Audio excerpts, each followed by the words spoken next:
내 인생엔 두 번의 후회가 있어. 하나는 한국을 과소평가한 것이고 또 하나는 돈이면 안 되는 게 없다는 오만한 확신에 빠졌던 것이오. 스페인의 에너지 거물들이 생방송 도중 떨리는 손으로 마이크를 잡고 전 세계를 향해 충격적인 고백을 시작했습니다. 100년 넘게 세계 시장을 주물러온 강대국들의 오만한 확신은 단 5분 만에 산산조각 났습니다. 그들이 우리 땅 밑에 묻힌 리튬의 가격을 매기고 있을 때 한국은 그 흙먼지 속에 무릎을 꿇고 우리 아이들이 마실 생명을 길어 올리고 있었죠. 자본의 논리가 닿지 않는 그 깊은 곳에서 시작된 대한민국의 거대한 방역. 그 소름 돋는 진실을 지금 공개합니다. 영상을 시청하신 후 마음에 드신다면 좋아요와 구독 버튼을 꾹 눌러주세요. 여러분의 관심이 저에겐 큰 힘이 됩니다. 그럼 바로 시작하겠습니다. 수조원의 차관 0%에 가까운 파격적인 이자율. 객관적으로 보면 한국은 스페인의 상대가 안 됐습니다. 누가 봐도 이건 한국의 완패였죠. 그런데 제가 낙찰자로 한국을 호명한 순간 회의실은 5분 동안 거대한 무덤처럼 변했습니다. 축배를 들려던 유럽 특사들의 와인잔이 허공에서 멈췄으니까요. 제 이름은 알레한드로 산토스. 과테말라의 산업 재건을 평생 지휘해온 전직 차관입니다. 저는 오늘 전 세계 경제학자들을 경악시킨 그날의 선택에 대해 이야기하려 합니다. 이 나라가 어떤 나라인지부터 말씀드려야겠군요. 과테말라는 중미에서 인구가 가장 많은 나라입니다. 커피와 바나나, 사탕수수가 나는 땅이죠. 하지만 제가 공직에 발을 들였을 때 이 나라는 그 풍요로운 땅과는 전혀 다른 모습이었습니다. 36년에 걸친 내전. 그 긴 전쟁이 핥히고 간 자리엔 가난과 불신만 남아있었죠. 전력 인프라는 낡고 끊겼으며 산간 마을엔 전기가 들어오지 않는 곳이 수두룩했습니다. 그런 나라에 어느 날 세계 최대 규모의 전력망 구축 입찰이 열렸습니다. 과테말라의 운명을 바꿀 수도 있는 사업이었습니다. 그리고 그 자리에 유럽의 거인들이 몰려왔죠. 베를린에서 날아온 수석 경제 분석가 발터 로젠버그 박사, 유럽연합 인프라 투자위원회 특사단, 스페인 컨소시엄의 금융 전문가들. 이들은 단순한 입찰 참가자가 아니었습니다. 각자의 나라에서 수십 년을 쌓아온 최고의 두뇌들이었죠. 그들이 상석에 나란히 앉는 모습을 보며 저는 이 싸움이 얼마나 무거운 싸움인지를 다시 실감했습니다. 그 맞은편 구석에 한국팀이 조용히 앉아 있었습니다. 유럽 대표단 중 누구도 한국 쪽을 거들떠보지 않았습니다. 그럴 만도 했죠. 스페인이 써낸 입찰가는 한국보다 15%나 낮았습니다. 독일은 20년 무이자 차관이라는 조건까지 들고 왔죠. 자본력, 기술 표준, 외교 네트워크. 어느 항목을 봐도 유럽이 압도적이었습니다. 로젠버그 박사는 발표 직전까지 동료들과 나지막이 웃으며 이야기를 나누고 있었습니다. 결과를 의심하는 사람은 그 회의실에 단 한 명도 없었습니다. 저를 포함해서요. 그런데 검토 과정에서 저는 한국의 제안서를 반복해서 읽었습니다. 숫자 때문이 아니었습니다. 제안서 말미에 적힌 문장 하나가 며칠째 머릿속을 떠나지 않았기 때문이죠. 유럽의 제안서엔 수천 장의 도표와 수익률 분석이 담겨 있었습니다. 그런데 한국의 제안서엔 다른 것이 있었습니다. 단순히 전력망을 깔아주겠다는 게 아니었습니다. 과테말라 국영전력청 직원들을 서울로 초청해 송변전 운영 시스템 전체를 가르치겠다고 했습니다. 현지 엔지니어를 1대1로 교육하겠다고도 했죠. 그리고 그 제안서 말미에 이런 문장이 적혀 있었습니다. 한국도 어둠 속에 있었습니다. 우리는 그 어둠을 걷어내는 고통이 무엇인지 압니다. 저는 그 문장을 읽으며 오래된 기억 하나를 떠올렸습니다. 1984년이었습니다. 내전이 절정에 달하던 시절, 이 나라의 아침은 총성으로 시작됐죠. 외국 기업들은 하룻밤 사이에 공장 문을 잠그고 사라졌습니다.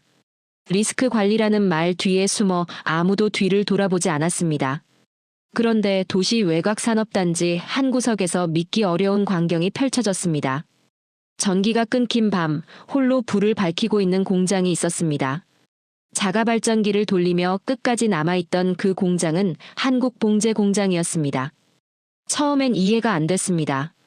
총성이 들리는 거리에서 공장을 계속 돌린다는 게 상식적으로 납득이 안 됐으니까요. 그런데 이유가 있었습니다. 한국인 현장 책임자는 본사의 철수 명령을 거부했습니다. 우리가 떠나면 당신들은 굴습니다. 그 한마디로 그는 남았습니다. 공장 근처에서 교전이 벌어지는 와중에도 기계를 고치고 원단을 날랐습니다. 물류가 마비돼도 월급날을 단 하루도 어기지 않았습니다. 그때부터 이 나라 사람들 사이에 조용히 퍼진 말이 있었죠. 한국인은 약속을 지킨다고요. 저는 그 시절을 젊은 산업부 관료로 직접 지켜봤습니다.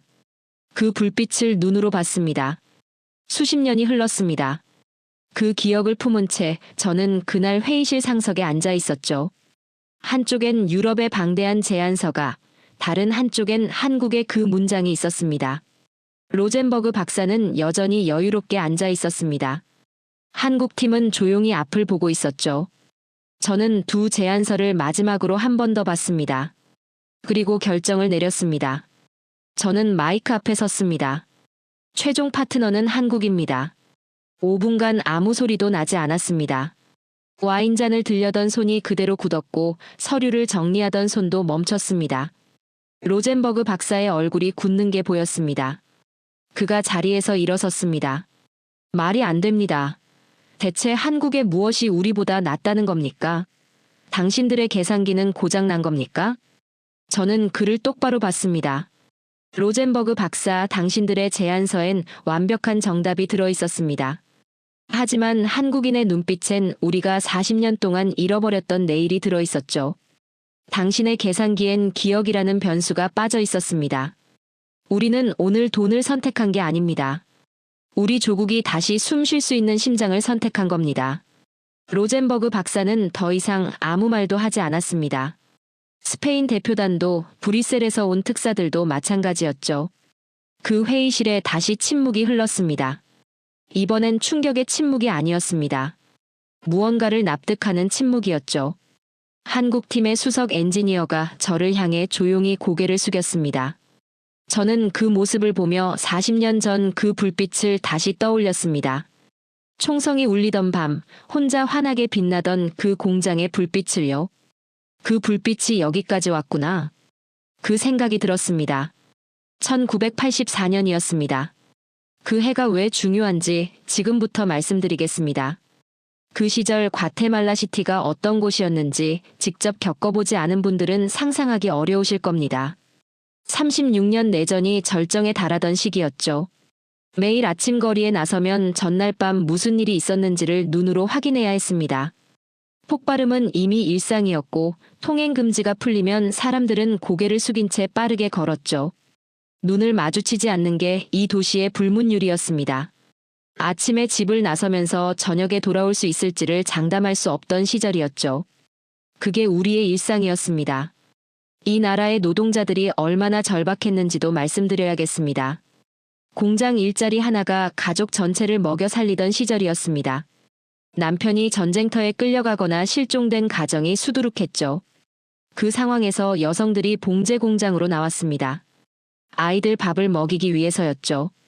그 공장이 문을 닫는다는 건 단순히 일자리를 잃는 게 아니었습니다. 가족의 생존이 끊기는 일이었습니다. 그 혼란 속에서 외국 자본들이 움직이기 시작했습니다. 미국 기업들이 먼저 떠났죠. 유럽 기업들도 뒤를 따랐습니다.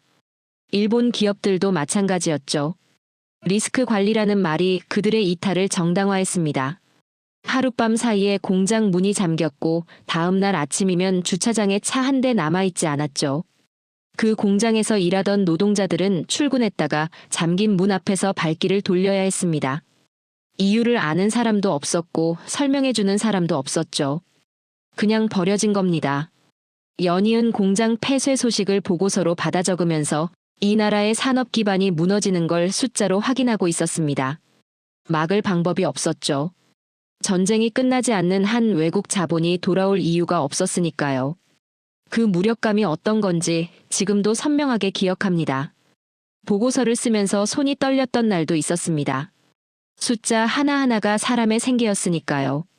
그러던 어느 밤이었습니다.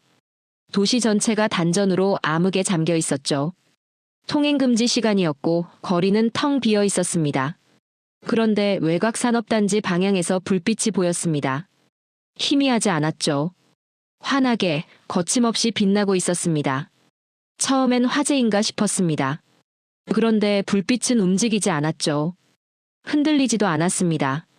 다음 날 확인했더니 한국 봉제 공장이었습니다. 자가발전기를 직접 돌리며 밤새 가동하고 있었던 겁니다. 솔직히 말씀드리면 처음엔 이해가 안 됐습니다. 아니, 이해하려 하지 않았다는 게 맞겠군요. 당시 상황에서 남아있다는 건 누가 봐도 무모한 일이었죠. 세상 어디에도 그걸 합리적이라고 볼 사람은 없었습니다. 그런데 그 공장은 계속 돌아갔습니다. 다음 날도 그 다음 날도요. 총성이 가까워지는 날에도 통행금지가 길어지는 날에도 마찬가지였죠. 나중에 그 공장 책임자를 만날 기회가 있었습니다. 본사에서 철수 명령이 내려왔다는 건 저도 알고 있었죠. 그 명령을 어떻게 처리했느냐고 물었습니다. 그는 잠시 생각하더니 이렇게 말했습니다. 우리 노동자들이 여기 있습니다. 우리가 떠나면 저 사람들은 굶습니다. 그게 전부였죠. 거창한 논리도 미사여구도 없었습니다. 본사 명령보다 눈앞의 사람이 먼저였던 겁니다. 저는 그 말을 듣고 한동안 아무 말도 못했습니다. 그 사람이 한국인이 아니었다면 저는 그 말을 믿지 않았을 겁니다. 하지만 그는 실제로 그 자리를 지켰으니까요. 말이 아니라 행동으로 증명한 사람이었죠. 공장 안 상황은 더 놀라웠습니다. 교전이 벌어지는 날에도 한국인 관리자들은 작업장을 떠나지 않았죠. 총성이 가까워지면 노동자들을 건물 안쪽으로 들이고 상황이 잠잠해지면 다시 기계 앞에 앉혔습니다. 미싱이 고장나면 직접 고쳤죠. 부품이 없으면 다른 방법을 찾았습니다. 납기가 있었기 때문이죠.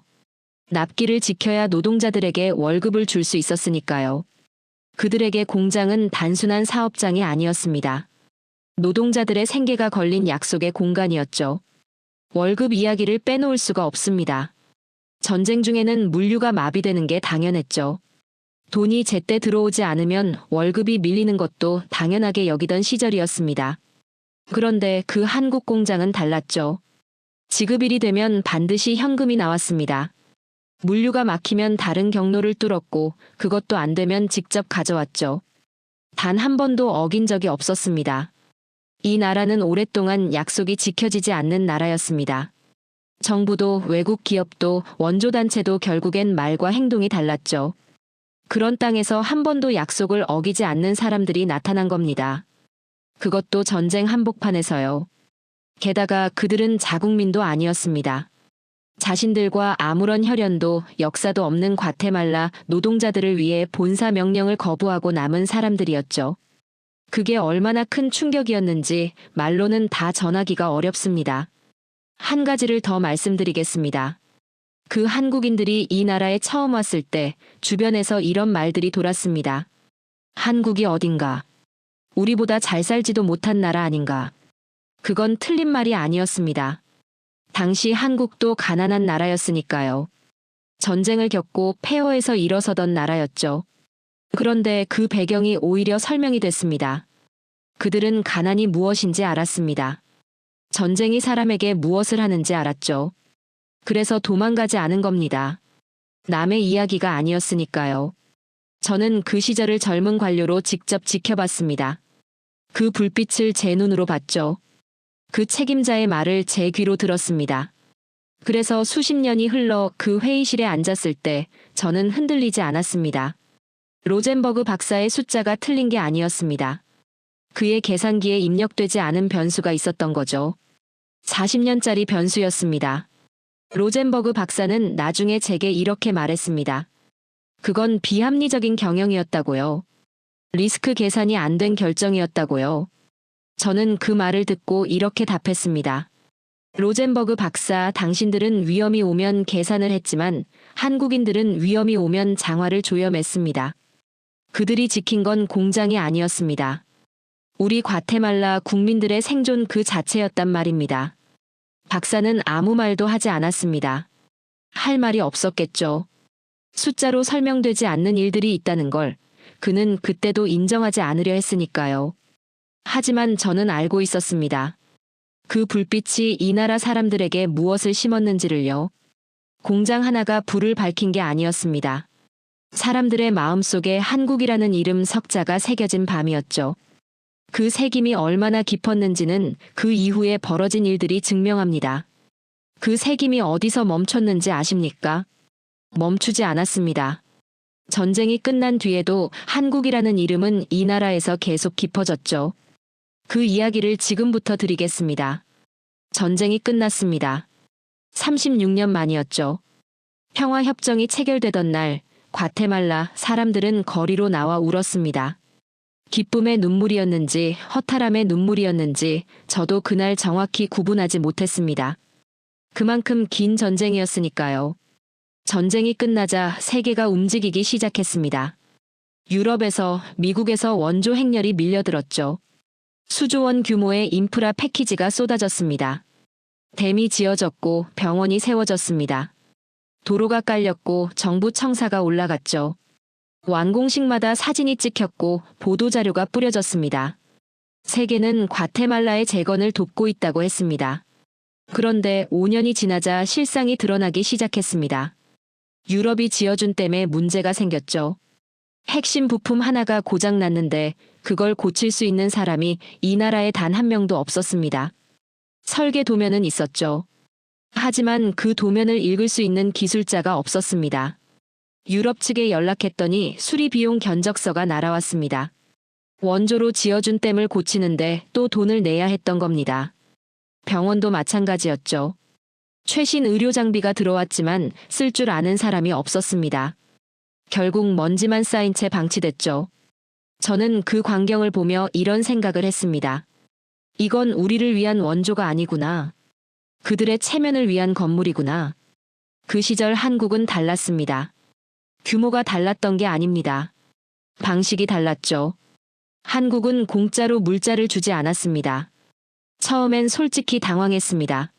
시멘트를 지원하면서 마을 사람들이 직접 길을 닦아야 한다고 했으니까요.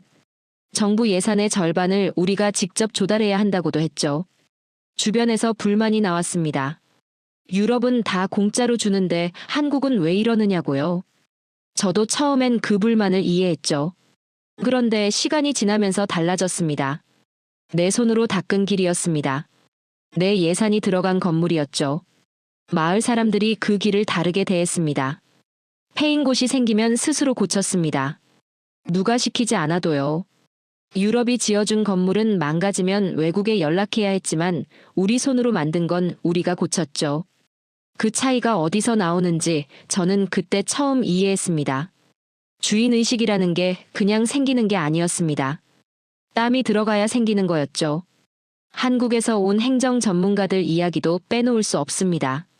그들은 회의실에 앉아있지 않았습니다. 장화를 신고 진흙탕 마을로 들어갔죠. 주민들과 함께 삽을 들었습니다.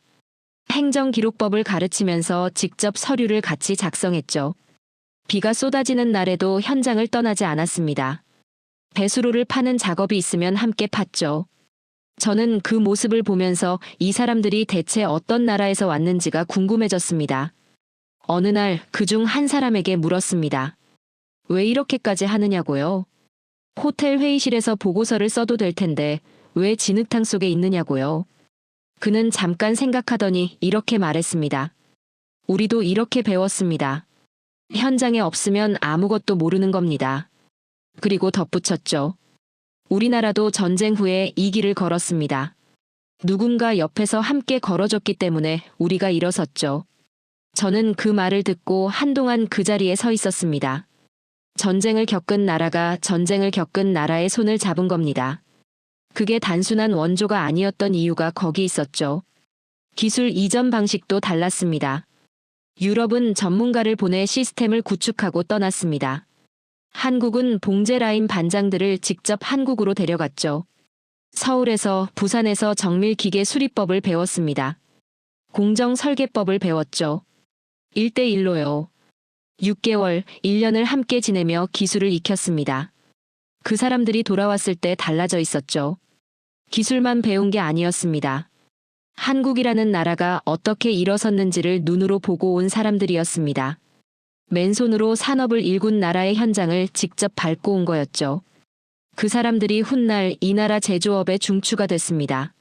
로젠버그 박사가 들러리라고 비웃던 한국이 그 입찰에서 이길 수 있었던 건 바로 그 사람들이 이 나라에 있었기 때문이죠. 한국식 행정 시스템 도입도 빼놓을 수 없습니다. 이 나라의 행정은 오랫동안 부패의 온상이었습니다. 예산이 어디로 흘러가는지 아무도 몰랐죠. 세금이 거쳐도 어디에 쓰이는지 투명하지 않았습니다. 한국은 디지털 행정망을 이식했습니다. 예산이 공개됐고 집행 과정이 기록됐습니다. 담당자가 누구인지 추적이 됐죠. 부패가 설 자리가 줄어들었습니다. 세수가 늘었습니다. 그 돈이 다시 행정 서비스로 돌아왔죠. 이 나라 관료 사회에 적지 않은 충격이었습니다. 수십 년간 당연하게 여기던 방식이 흔들렸으니까요. 유럽 원조 단체들은 보고서를 쓰고 떠났습니다. 한국인들은 현지에 뿌리를 내렸죠. 그들이 전수한 건 돈도 건물도 아니었습니다. 기계가 멈췄을 때 스스로 고치는 법이었습니다. 예산을 투명하게 쓰는 법이었죠. 문제가 생겼을 때 외국에 손 벌리지 않고 스스로 해결하는 법이었습니다. 그것이 이 나라를 구호 대상국에서 파트너국으로 바꿔놓은 겁니다. 로젠버그 박사는 그 모든 과정을 두고 비효율적인 방식이라고 했습니다. 직접 지어주는 게 더 빠르고 효과적이라고 했죠. 저는 그 말을 듣고 이렇게 답했습니다. 로젠버그 박사, 당신들은 우리에게 물고기를 던져주고 사진을 찍었습니다. 한국은 우리에게 그물을 짜는 법을 가르치며 함께 밤을 지새웠죠. 당신들은 우리를 가난한 자로 대우했지만 한국은 우리를 함께 일어설 동반자로 예우했습니다. 당신의 제안서엔 차관은 있었지만 자립은 없었소. 우리가 왜 한국의 손을 잡았는지 이제 조금은 이해가 가십니까? 자립이라는 게 하루아침에 완성되지는 않습니다. 그 긴 여정 위에 또 다른 시련이 찾아왔죠. 이번엔 사람이 만든 재앙이 아니었습니다. 땅이 무너지고 하늘이 닫혔습니다. 파카야 화산이 폭발했습니다. 수십 년 동안 잠들어 있던 화산이 깨어나며 농경지를 순식간에 덮어버렸죠. 새카만 화산재가 밭을 뒤덮었고 씨앗을 뿌려도 싹이 트지 않았습니다. 그리고 그 뒤를 이어 가뭄이 찾아왔죠. 3년이었습니다. 3년 동안 비다운 비가 한 번도 내리지 않았습니다. 논바닥이 갈라졌고 거북 등짝처럼 쩍쩍 벌어진 그 땅을 보며 농민들은 그 자리에 주저앉았죠. 평생 그 땅을 일궈온 사람들이었습니다. 아버지에게 물려받고 또 그 아버지의 아버지에게 물려받은 땅이었죠. 그 땅이 죽어가는 걸 손 놓고 바라볼 수밖에 없었습니다. 산간 마을에서 아이들이 굶기 시작했죠. 작물이 없으니 팔 것도 없었고 팔 것이 없으니 살 것도 없었습니다. 도시로 나와 일자리를 찾는 농민 가족들이 늘어났죠. 저는 그 보고를 받으며 이 나라의 뿌리가 흔들린다는 걸 실감했습니다. 과테말라는 농업의 나라였습니다. 국민의 절반 이상이 농업으로 먹고 살던 나라였죠. 그 농업이 무너지면 이 나라도 함께 무너지는 거였습니다. 국제 농업 기구들이 움직이기 시작했습니다. 유럽 전문가들이 왔죠. 그들은 위성 사진을 분석했고 토양 데이터를 들여다봤습니다. 그리고 결론을 냈죠. 회복 불능이라고요. 화산재로 뒤덮인 토양은 정상화까지 최소 10년이 걸린다고 했고 가뭄까지 겹쳤으니 현실적으로 어렵다고 했습니다. 그 말을 듣고 저는 분노했습니다. 10년을 기다리라는 말이 그 10년 동안 굶으라는 말로 들렸으니까요. 데이터는 냉정했지만 그 데이터 뒤에 있는 사람들의 얼굴은 그 어떤 수치로도 담을 수 없는 것이었죠. 한국 농업 박사들이 도착한 건 그 직후였습니다. 그들이 공항에서 한 첫 번째 행동이 무엇인지 아십니까? 정장을 벗었습니다. 가방에서 장화를 꺼냈죠. 그리고 회의실로 가지 않았습니다. 곧장 현장으로 향했죠. 화산재가 쌓인 밭으로 걸어 들어가더니 맨손으로 흙을 파기 시작했습니다. 뜨거운 흙 속에 손을 집어넣고 냄새를 맡고 질감을 느끼고 색깔을 확인했죠. 유럽 전문가들이 위성 사진으로 내린 결론을 그들은 맨손으로 다시 검토하기 시작했습니다. 옆에서 지켜보던 농민들이 처음엔 어리둥절한 표정을 지었습니다. 양복을 입고 왔다가 진흙을 뒤집어 쓰는 사람들을 본 적이 없었을 테니까요. 그들의 진단은 달랐습니다. 불가능하지 않다고 했죠. 어렵지만 방법이 있다고 했습니다. 물이 없으면 물을 아끼는 방식으로 농사를 지으면 된다고 했죠. 점적 관수 기술이었습니다. 파이프를 땅속에 깔고 작물뿌리 바로 옆에 물방울을 조금씩 떨어뜨리는 방식이었죠. 물을 위에서 뿌리는 게 아니라 뿌리가 있는 곳으로 직접 스며들게 하는 겁니다. 같은 양의 물로 몇 배나 많은 작물을 살릴 수 있는 기술이었죠. 농민들은 반신반의했습니다. 3년 동안 하늘만 바라보다 실망을 거듭해온 사람들이었으니까요. 새로운 무언가를 믿을 힘이 남아있지 않았던 겁니다. 한국 박사들은 말로 설득하지 않았습니다. 직접 보여줬죠. 시범 밭을 만들었고 파이프를 직접 깔았으며 종자를 직접 심었습니다. 농민들 옆에 쪼그려 앉아서 함께 흙을 만졌죠. 밤이 되면 도시 숙소로 돌아가지 않았습니다. 농가 창고에 간이 침대를 놓고 그 자리에서 잠을 잤죠. 처음엔 그 모습이 낯설었습니다. 왜 저러나 싶었죠. 고향에 가족도 있을 텐데 왜 남의 나라 농가 창고에서 자는가 싶었습니다. 나중에 한 박사에게 물어봤습니다. 그는 이렇게 말했습니다. 농사는 현장을 떠나면 모르는 겁니다. 흙이 매일 달라지거든요. 그리고 잠시 뒤 덧붙였죠.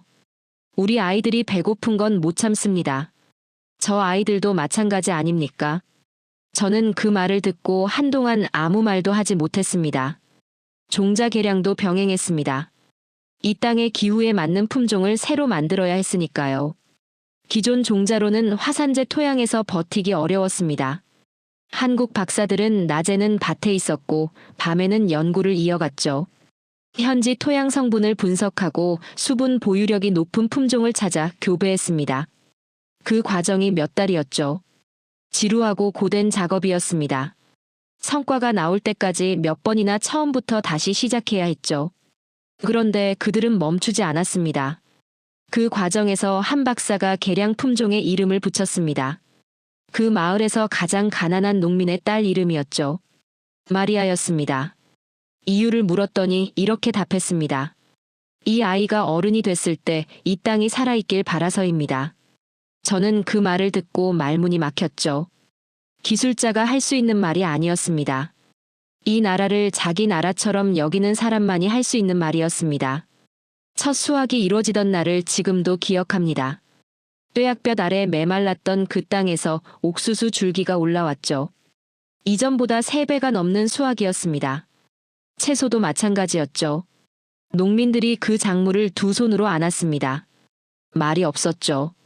한국 박사의 손을 잡고 놓지 않는 노인이 있었습니다. 평생 이 땅을 일군 주름진 손이었죠. 그 손이 떨리고 있었습니다. 감사하다는 말조차 제대로 나오지 않았던 겁니다. 그냥 잡고 있었습니다. 그게 전부였지만 그걸로 충분했죠. 저는 그 광경을 보며 유럽 전문가들이 했던 말을 떠올렸습니다. 회복 불능이라던 그 말을요. 로젠버그 박사, 당신들은 하늘만 바라보며 비가 오지 않는다고 했습니다. 하지만 한국인들은 비가 오지 않으면 땅 밑에 길을 내서라도 물을 끌어왔죠. 그들이 심은 건 씨앗이 아니었습니다. 어떤 시련에도 굴하지 않는 의지였고 이 땅을 포기하지 않겠다는 약속이었죠. 당신의 분석기엔 땅의 눈물을 닦아주는 한국인의 진심은 계산되지 않았겠지만 우리 농민들은 그 눈물을 기억하고 있습니다. 땅을 살리는데 수년이 걸렸습니다. 그 긴 싸움이 끝나기도 전에 이번엔 하늘에서 재앙이 내려왔죠. 눈에 보이지도 않는 적이었습니다. 2020년이었습니다. 처음엔 먼 나라 이야기였죠. 뉴스에서 흘러나오는 낯선 소식이었습니다. 그런데 순식간에 달라졌죠. 국경이 닫히고 항공편이 끊겼습니다. 도시가 멈췄고 사람들이 집 안으로 사라졌죠. 과테말라도 예외가 아니었습니다. 병원부터 무너지기 시작했죠. 중증 환자들이 몰려들었는데 집중치료실 병상이 턱없이 부족했습니다. 산소통이 바닥났죠. 병원 복도에 간이 침대가 줄지어 놓였고 그 위에서 환자들이 숨을 헐떡였습니다. 의료진은 쓸 수 있는 장비가 없었고 장비를 구하려 해도 구할 수가 없었죠. 강대국들이 자국 의료물자 수출을 전면 금지했기 때문이었습니다. 미국도 유럽도 이웃 나라들도 하나같이 국경을 닫았죠. 저마다 자국민이 먼저라고 했습니다. 과테말라는 완벽하게 고립됐죠. 저는 그 시절을 생각하면 지금도 가슴이 서늘합니다. 도움을 요청할 곳이 없었죠. 돈이 있어도 살 수 없는 것들이 있었습니다. 병원에서 하루에도 몇 명씩 숨을 거뒀고 보건부는 사망자 수를 집계하다가 손을 놓을 지경이었죠. 정부 회의에서 손을 쓸 수 없다는 말이 나왔습니다. 저는 그 회의에 있었죠. 수십 년을 공직에서 보냈지만 그날만큼 무력했던 적이 없었습니다. 강대국들이 문을 걸어 잠근 채 자국 백신 재고를 쌓아두는 동안 우리 병원 복도에선 산소가 부족해 사람이 죽어가고 있었으니까요. 그게 국제사회의 민낯이었죠. 그때 연락이 왔습니다. 한국에서였죠. 화물기가 출발했습니다. 우리가 요청하기도 전이었습니다. 공식 절차도 협의도 외교 문서도 없었죠. 그냥 띄웠습니다. 진단키트와 방호복, 산소 발생기를 가득 실은 화물기였죠. 저는 그 연락을 받고 잠시 말을 잃었습니다. 요청도 안 했는데 화물기가 출발했다고요? 이게 무슨 말인지 한 번만 생각해 보십시오. 전 세계가 국경을 닫고 자국민만 챙기던 그 순간에 한국은 우리가 말을 꺼내기도 전에 비행기를 띄운 겁니다. 그게 한국이었습니다. 저는 그날 공항에 나가 있었죠. 활주로가 텅 비어 있었습니다. 항공편이 끊긴 지 오래된 공항이었죠. 적막했습니다. 그 텅 빈 활주로에 한국 화물기가 내려앉았습니다. 화물칸이 열리고 상자들이 쏟아져 나왔죠. 상자마다 스페인어로 문구가 적혀 있었습니다. 당신들의 숨을 우리가 지키겠습니다. 저는 그 문구를 읽으며 주먹을 쥐었죠. 눈물이 나오려는 걸 참았습니다. 칠순을 바라보는 나이에 공항 활주로에서 울 수는 없었으니까요. 하지만 솔직히 말씀드리면 아슬아슬했습니다.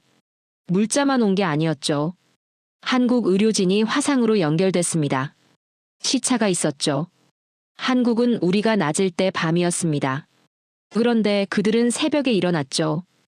우리 의료진과 실시간으로 연결해서 중증 환자 처치법을 가르쳤습니다. 환자를 분류하는 법, 산소 발생기를 운용하는 법, 감염 확산을 막는 동선관리법을 메모로 전수했죠.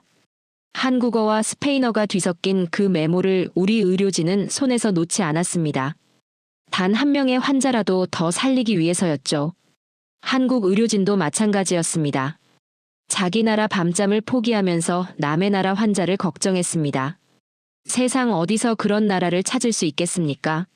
한국이 전수한 건 물자와 기술만이 아니었습니다. 감염자 동선을 추적하고 데이터를 관리하는 방역 시스템 전체를 우리 보건부에 이식했죠. 누가 언제 어디서 누구와 접촉했는지를 추적하는 시스템이었습니다. 도입 초기엔 행정 인력이 따라가기 버거웠지만 한국 측이 교육을 병행했죠.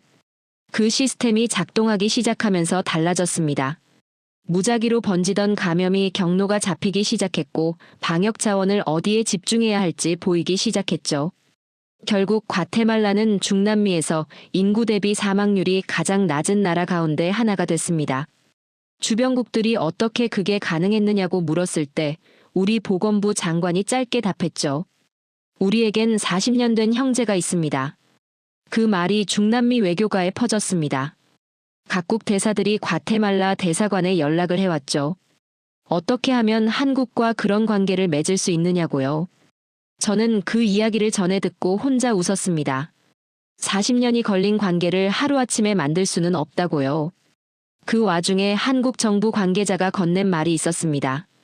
조용히 그리고 짧게 한 말이었죠. 1950년 우리가 전쟁으로 숨이 넘어갈 때 당신들이 보내준 물자를 우리는 70년 동안 잊지 않았습니다. 저는 그 말을 전해 듣고 한참을 멍하니 있었습니다. 70년이었죠. 70년 전 이 나라가 보낸 작은 원조를 한국은 잊지 않고 있었던 겁니다.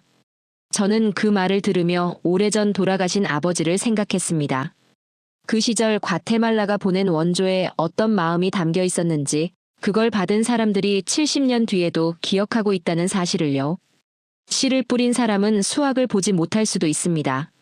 하지만 씨는 반드시 어딘가에서 자라고 있죠. 우리가 70년 전에 뿌린 그 씨앗이 팬데믹의 한복판에서 거대한 숲이 되어 우리를 지켜준 겁니다.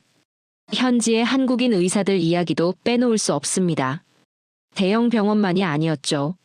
의료 인프라가 전혀 없는 빈민가로 직접 들어간 한국인 의사들이 있었습니다. 진료비를 받지 않았죠. 장비를 등에 지고 골목 안으로 걸어 들어가 환자를 봤습니다. 그 사람들이 왜 그랬는지 저는 굳이 묻지 않았습니다. 이미 알고 있었으니까요. 1984년 그 공장 책임자가 왜 남았는지와 같은 이유였죠. 한국 사람들은 원래 그런 사람들이었습니다. 위험이 오면 계산하는 사람들이 아니라 장화를 조여매는 사람들이었죠. 로젠버그 박사는 그 팬데믹 시절에도 계산을 했습니다. 백신 가격을 따졌고 물자 지원의 경제적 효과를 분석했죠. 저는 그 분석서를 보며 이렇게 말했습니다. 로젠버그 박사, 당신들은 국경을 닫고 백신을 협상 카드로 꺼냈습니다. 하지만 한국은 요청도 받기 전에 화물기를 띄웠죠. 당신들은 자국 우선주의를 외쳤지만 한국은 함께 살자는 의리를 지켰습니다. 당신은 백신의 가격을 계산했겠지만 우리는 목숨을 걸고 날아온 한국인의 진심을 계산했소. 이제 우리가 왜 그들을 위해 광산의 문을 여는지 조금은 이해가 가십니까? 땅을 살렸고 사람을 살렸습니다. 그런데 저는 한 가지를 계속 생각했죠. 땅도 살고 사람도 살아남았는데 이 나라의 내일을 짊어질 청년들은 어디로 가고 있는가? 그 질문이 오래도록 저를 괴롭혔습니다. 그 시절 과테말라 청년들에게 선택지는 사실상 두 가지였습니다. 갱단에 들어가거나 국경을 넘거나였죠. 일자리가 없었습니다. 공장은 충분하지 않았고 있어도 단순 노동뿐이었죠. 대학을 나와도 갈 곳이 없었습니다. 그러니 아이들이 떠났죠. 위험한 밀림을 걸어서 미국 국경을 넘는 청년들이 매년 수만 명이었습니다. 국경에서 잡혀 돌아오는 아이들도 있었고 끝내 돌아오지 못하는 아이들도 있었죠. 저는 그 숫자들을 보고서로 받아 읽으면서 이건 통계가 아니라 이 나라의 미래가 사라지는 거라고 생각했습니다. 가장 젊고 가장 간절한 사람들이 떠나는 나라는 결국 어떻게 되겠습니까? 그 걱정이 밤마다 저를 잠 못 들게 했죠. 당시 과테말라 도심 골목을 걷다 보면 벽마다 낙서가 가득했습니다. 갱단의 표식이었죠. 그 낙서들이 어디까지 퍼져 있는지가 그 동네의 위험도를 알려주는 지표였습니다. 청년들이 갱단으로 흘러들어가는 건 악한 마음 때문이 아니었죠. 먹고 살 방법이 없었기 때문이었습니다.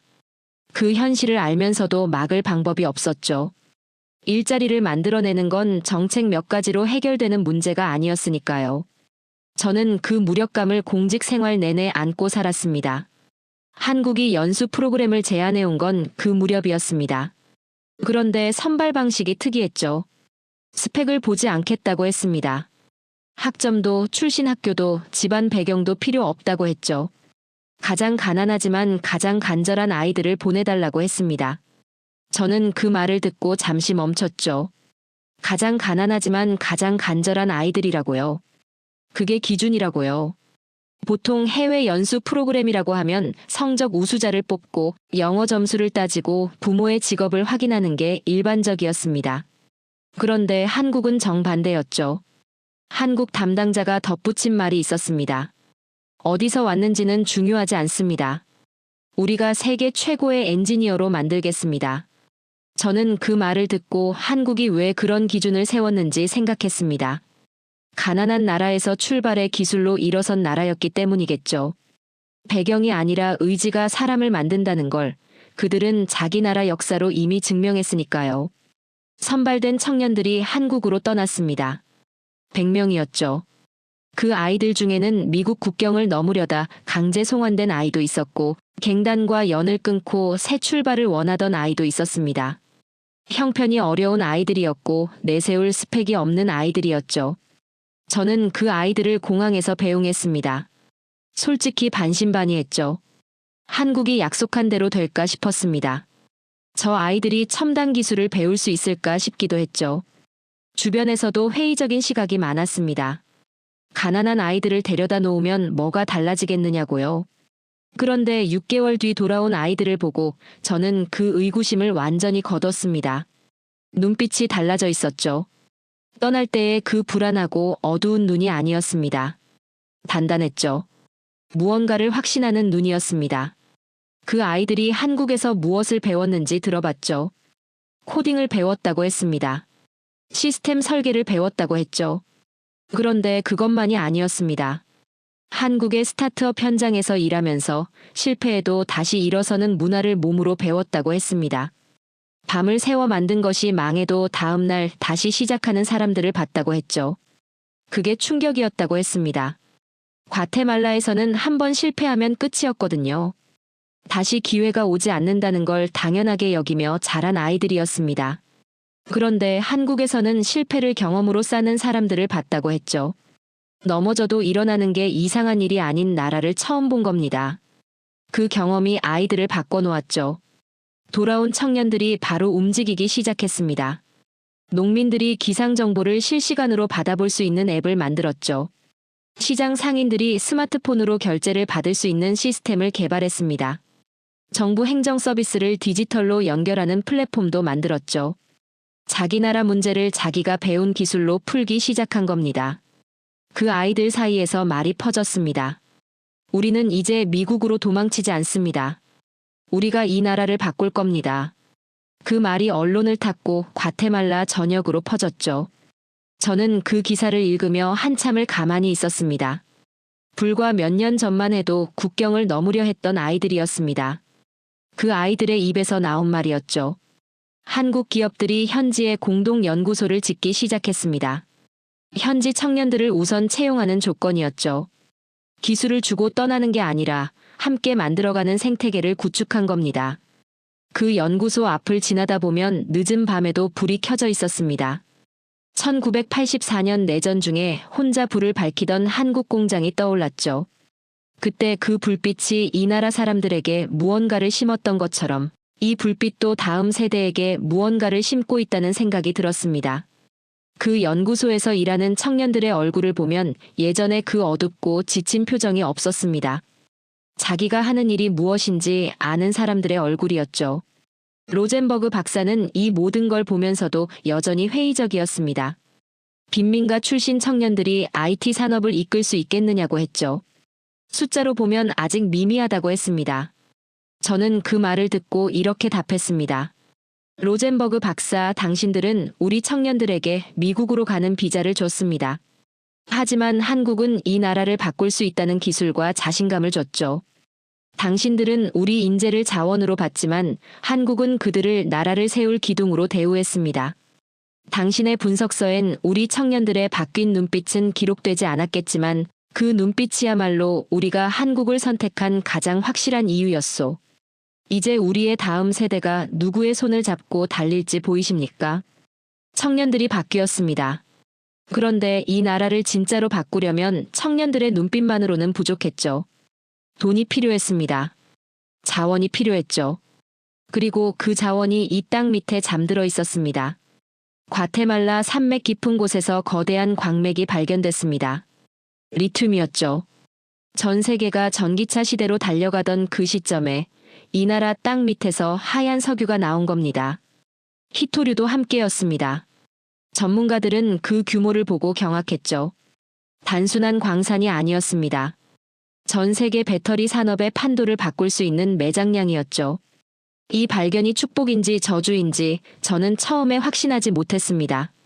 자원이 풍부한 나라가 반드시 잘 사는 게 아니라는 걸 역사가 너무 많이 증명해왔으니까요. 소문이 퍼지는데 오래 걸리지 않았습니다. 중국이 먼저 움직였죠. 막대한 자본을 들고 왔습니다. 땅을 통째로 사겠다고 했죠. 계약서를 가져왔고 숫자는 어마어마했습니다. 미국도 왔습니다. 안보를 이유로 들었죠. 중국에 넘기면 안 된다고 했습니다. 자기들이 관리해야 한다고 했죠. 유럽도 왔습니다. 환경 규제를 내세웠죠. 제대로 개발하려면 자기들의 기준을 따라야 한다고 했습니다. 그리고 그 기준을 따르는 조건으로 채굴권을 요구했죠. 표현은 달랐지만 결국 같은 말이었습니다. 당신들 땅에서 나오는 자원을 우리가 가져가겠다는 말이었죠. 나라마다 포장지가 달랐을 뿐 안에 든 내용물은 하나였습니다. 과테말라의 자원을 자국의 산업으로 흘려보내겠다는 것이었죠. 저는 그 협상들을 지켜보면서 이 나라가 또다시 이용당하는 건 아닌가 싶었습니다. 과테말라의 역사가 그랬으니까요. 풍요로운 땅을 가졌지만 그 풍요가 항상 다른 나라의 이익으로 흘러나갔죠. 바나나 공화국이라는 오명이 괜히 붙은 게 아니었습니다. 이번에도 그 패턴이 반복되는 건 아닌가 싶었죠. 회의실에서 강대국 대표들의 이야기를 들으며 저는 속으로 이 사람들이 우리 땅에서 무엇을 보고 있는지를 생각했습니다. 자원을 보고 있었습니다. 사람은 보지 않았죠. 그 차가운 눈빛들이 회의실을 채우고 있었습니다. 누군가의 조국이 아니라 누군가의 광산을 보는 눈빛이었습니다. 한국이 제안서를 들고 온 건 그 무렵이었습니다. 그런데 다른 나라들과 시작부터 달랐죠. 첫마디가 달랐습니다. 우리는 흙을 사러 오지 않았습니다. 저는 그 말을 듣고 고개를 들었죠. 계속 들어보라는 뜻이었습니다. 한국 측은 이렇게 말했습니다. 원석을 캐서 가져가는 게 아니라 이 땅 위에 배터리 소재 가공 단지를 직접 짓겠다고 했죠. 과테말라를 원료 수출국이 아니라 첨단 소재 생산국으로 만들겠다는 거였습니다.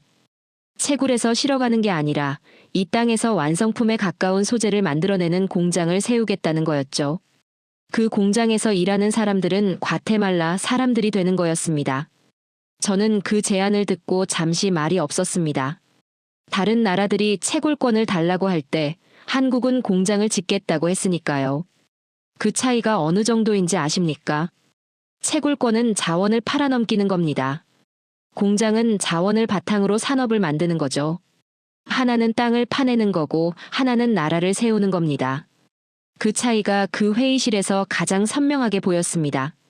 중국과 미국과 유럽이 가져오겠다고 한 것과 한국이 만들어주겠다고 한 것의 차이였죠. 한국은 거기서 멈추지 않았습니다.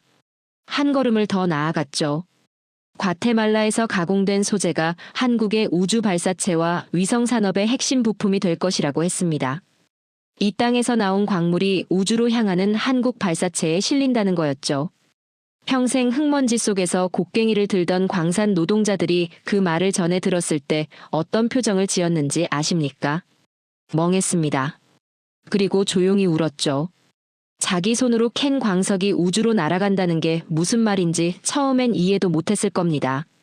그런데 그 말이 퍼지자 광산 마을 분위기가 달라졌습니다. 손자를 엔지니어로 키우겠다는 노인들이 생겨났죠. 평생 광부로 살았지만 손자만큼은 다른 삶을 살게 하겠다던 그 노인들의 눈빛을 저는 지금도 기억합니다. 그 눈빛을 만들어낸 게 한국의 제안 한마디였죠. 유럽이 환경 규제를 들고 나왔을 때도 한국은 달랐습니다. 탄소 배출 기준이 강화되면 과테말라 같은 나라는 개발 자체가 어려워진다는 게 유럽의 논리였죠. 사실상 개발을 막으면서 그 자원에 대한 통제권을 쥐려는 전략이었습니다. 규제를 앞세워 우리 손발을 묶어두려는 거였죠. 한국은 그 규제를 걸림돌로 보지 않았습니다. 재생에너지 기반의 친환경 재련소를 현지에 함께 짓겠다고 했죠. 환경 기준을 맞추는 기술을 자기들이 가져오겠다는 거였습니다. 유럽이 규제로 문을 잠그려 할 때 한국은 기술로 그 문을 열어버린 거였죠.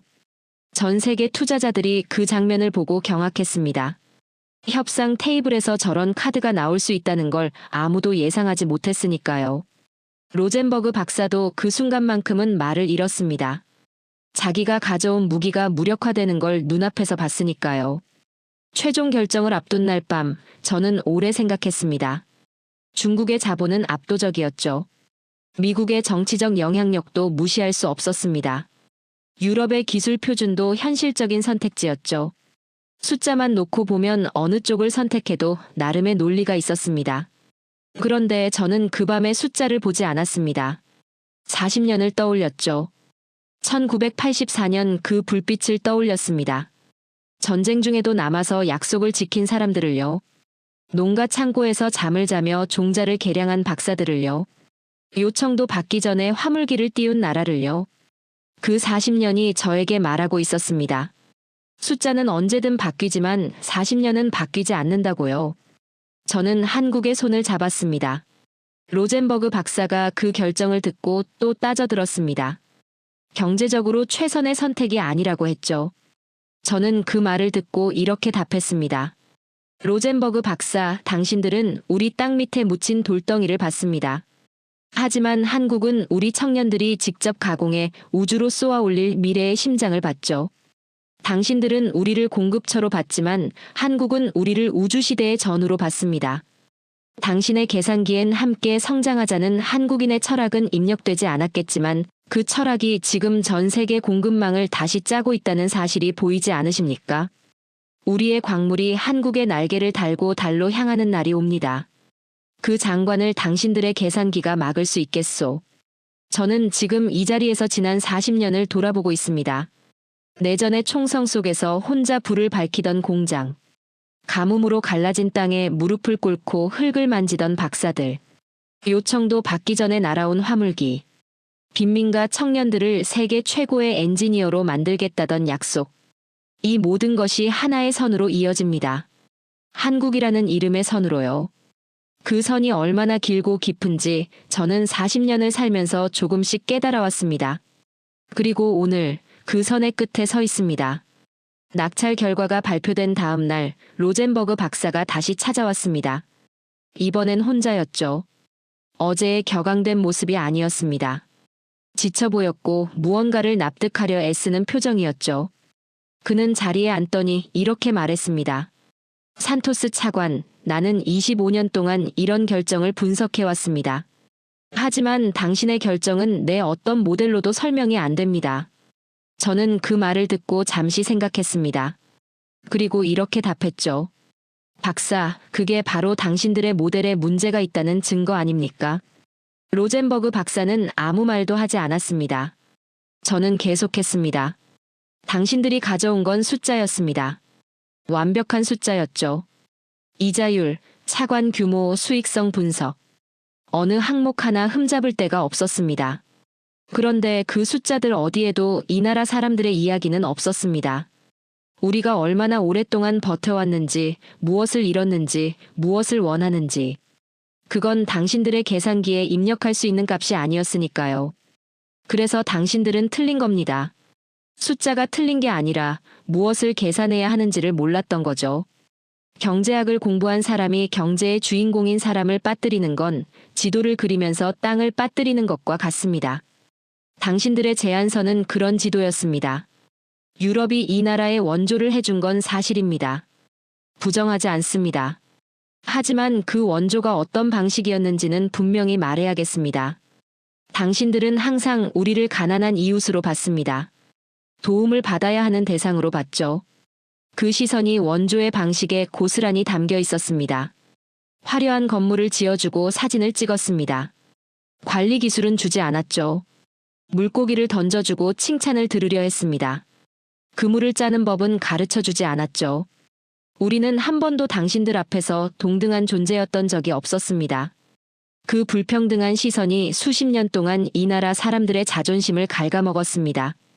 원조를 받으면서도 당당할 수 없었던 건 받는 방식이 우리를 항상 약자로 규정했기 때문이죠. 한국은 달랐습니다.